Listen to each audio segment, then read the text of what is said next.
Olha, e para falar sobre essa questão do fechamento do comércio por decreto governamental, eu vou conversar agora via internet com o advogado do Instituto Brasil 200, José Paulo Leão. Boa noite, José Paulo. O senhor entende que era necessário... Boa noite, Ivan. Boa noite a todos. O senhor entende que era necessário o fechamento do comércio, José Paulo? Eu entendo que, na verdade, não era lícito o fechamento do comércio, né? Eu creio que nenhuma autoridade governamental, se não mediante a decretação do estado de sítio pelo presidente da República, após a autorização do Congresso Nacional, pode proibir que as pessoas elas trabalhem para subsistir, para gerar subsistência à sua família. Então, toda pandemia, toda epidemia que traz um vírus com um potencial letal como esse, ele exige sacrifícios, né? Exige mudanças de rotina, mas há limites para a imposição desse sacrifício, e esse sacrifício ele tem que ser distribuído igualmente, na medida do possível, entre toda a população. Então, o que se estabeleceu foi um limite total ao comércio. Veja, o comerciante ele ficou proibido de lutar pela sua própria subsistência, né? Enquanto nenhum sacrifício foi imposto ao servidor público, né? E eu falo com liberdade porque eu sou servidor público, eu vivo do serviço público, mas eu vejo penalizado o que vem acontecendo com os comerciantes. Então, costuma-se dizer em direito que não há direitos absolutos, né? Mas o direito a lutar pela sua própria subsistência, esse ninguém tira de nenhuma pessoa. Então, proibir que o comércio seja aberto, proibir uma pessoa de trabalhar para a sua subsistência, significa condená-la à morte por inanição. Então, qual é a alternativa que o comerciante tem?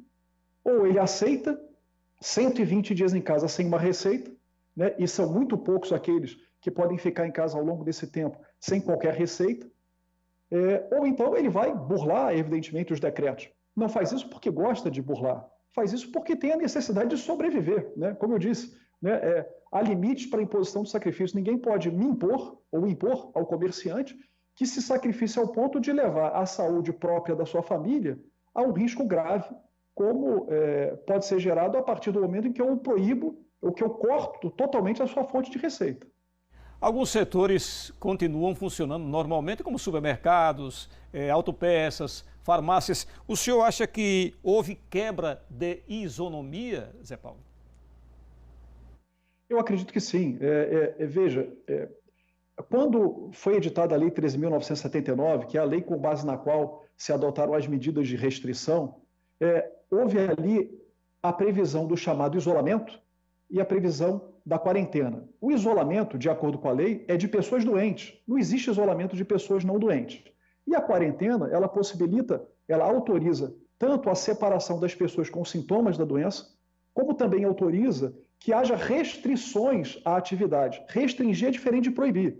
Então, estabelecer restrições como uso de máscaras em locais fechados, higienização das mãos, disponibilização de álcool gel, enfim, todas essas restrições são válidas e estão previstas em lei. A proibição é que não poderia ser adotada. Agora, quando se autorizou a abertura de determinados segmentos, houve uma experiência que esses segmentos eles puderam oferecer à população, né, à municipalidade, aos diversos governos, federal, estadual e municipal. Olhando para esses números, percebendo que a contaminação nesses locais, ou nesses segmentos que funcionaram regularmente, os supermercados, os postos de gasolina, as farmácias, olhando para esse número, eu vou perceber que a contaminação ali não foi maior do que aquela que aconteceu dentro das casas das pessoas que estavam em isolamento, ao contrário.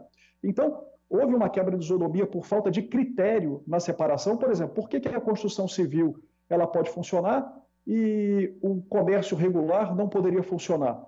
Então, não houve a demonstração científica de que uma atividade era menos propícia à propagação do que outra, por um lado.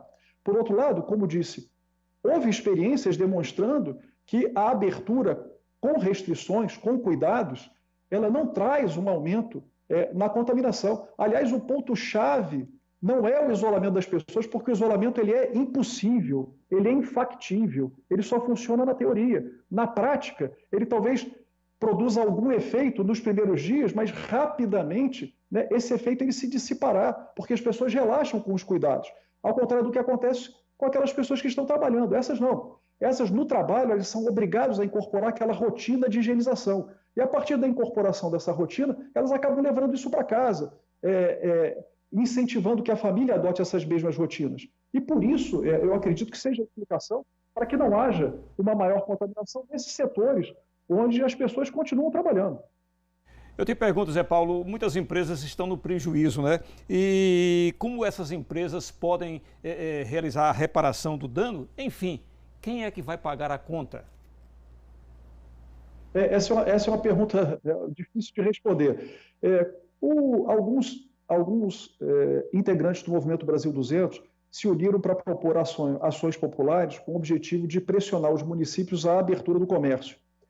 E, para nossa surpresa, foi oferecido um documento produzido pela OMS, onde ela listava, ela não recomendava, mas ela colocava como possível o fechamento total do comércio. E o que dizia esse documento que foi juntado pelo município de Aracaju no processo? Que, com o fechamento, o município, ou o ente que determinar o fechamento, ele deve garantir a estabilidade financeira do trabalhador e a proteção fiscal aos segmentos do comércio, ou de um modo geral, os segmentos econômicos que tiveram a sua atividade obstada.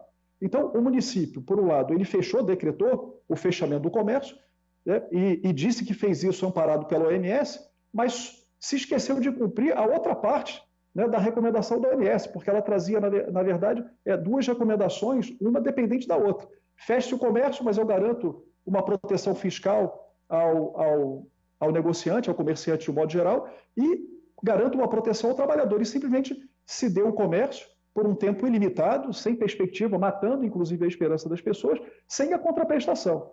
Então, os comerciantes, né, e aqueles que se sentirem prejudicados terão que, evidentemente, provar esse prejuízo, vincular, né, a causa do prejuízo ao procedimento, apontando que esse procedimento foi ilícito, porque só há reparação se o procedimento for ilícito, e aí sim pedir reparação. Então, resumindo, tem que se primeiro conseguir que o judiciário reconheça a ilicitude desse procedimento. Reconhecida a ilicitude do procedimento, será necessário demonstrar que houve prejuízo e ligar o prejuízo à causa desse prejuízo, que teria sido a ilicitude do procedimento.